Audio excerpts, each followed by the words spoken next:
أحمد حسام ميدو يعلن رسميا عن 3 صفقات للزمالك قبل البطولة العربية.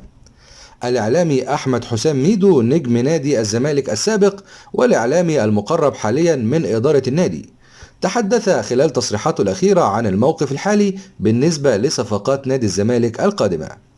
أحمد حسام ميدو خلال تصريحاته الأخيرة أكد أن إدارة نادي الزمالك قسمت فترة الانتقالات الحالية لمرحلتين: مرحلة قبل البطولة العربية ومرحلة ما بعد البطولة العربية.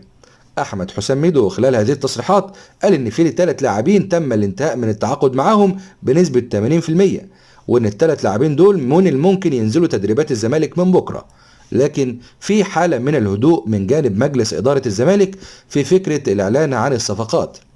أحمد حسام ميدو أيضا وخلال تصريحاته قال إن يجب ألا ننسى إن موسم الانتقالات في مصر لم يفتح بشكل كامل، وبالتالي الأمور لسه في بدايتها.